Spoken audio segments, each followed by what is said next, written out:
মন্ত্রিসভায় 22টি মেগা প্রকল্প অনুমোদন। আজ পরিকল্পনা কমিশনে প্রধান উপদেষ্টা ডক্টর মোহাম্মদ ইউনূসের সভাপতিত্বে 2025-26 অর্থ বছরের জাতীয় অর্থনৈতিক পরিষদের নির্বাহী কমিটির একনেক সভা অনুষ্ঠিত হয়েছে।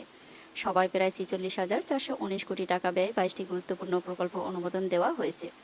এর মধ্যে কর্ণফুলী টানেল সংযোগ সড়ক এবং সিলেট সিটি কর্পোরেশনের জলাবদ্ধতা নিরসন প্রকল্প অন্যতম। ভারত বাংলাদেশ কূটনৈতিক উত্তেজনা ও দিল্লির প্রতিবাদ। দিল্লিতে অবস্থিত বাংলাদেশ হাই কমিশনের সামনে হিন্দুত্ববাদী সংগঠনগুলোর বিএসপি ও বজরং দল ব্যাপক বিক্ষোভ এবং পুলিশের সাথে সংঘর্ষের ঘটনা ঘটিয়েছে। এই ঘটনায় এবং ভারতের বিভিন্ন স্থানে বাংলাদেশের কূটনৈতিক মিশনে হামলার প্রতিবাদে আজ ঢাকায় ভারতীয় হাই কমিশনার প্রণয় ভার্মাকে তলব করেছে বাংলাদেশের পররাষ্ট্র মন্ত্রণালয়। ইনকিলাব মঞ্চের শহীদ শপথ ও শাহবাগে বিক্ষোভ।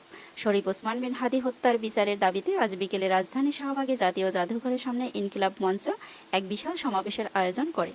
সেখানে উপস্থিত হাজারো মানুষ শহীদের শপথ গ্রহণ করেন এবং দ্রুততম সময়ের মধ্যে এই হত্যাকাণ্ডের সাথে জড়িতদের বিচারের আওতায় আনার দাবি জানান। তারেক রহমানের স্বদেশ প্রত্যাবর্তন ঘিরে শ্বাস রব।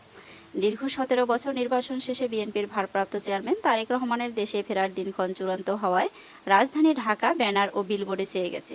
দলীয় নেতাকর্মীরা তাদের শীর্ষ নেতাকে বরণ করে নিতে ব্যাপক প্রস্তুতি নিচ্ছেন, যা আজ দেশের রাজনৈতিক অঙ্গনে প্রধান আলোচনার বিষয়।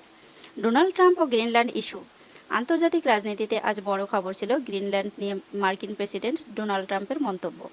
ট্রাম্প পুনরায় গ্রিনল্যান্ডকে যুক্তরাষ্ট্রের জাতীয় নিরাপত্তার জন্য প্রয়োজন বলে উল্লেখ করায় গ্রিনল্যান্ডের প্রধানমন্ত্রী কড়া প্রতিক্রিয়া জানিয়েছেন।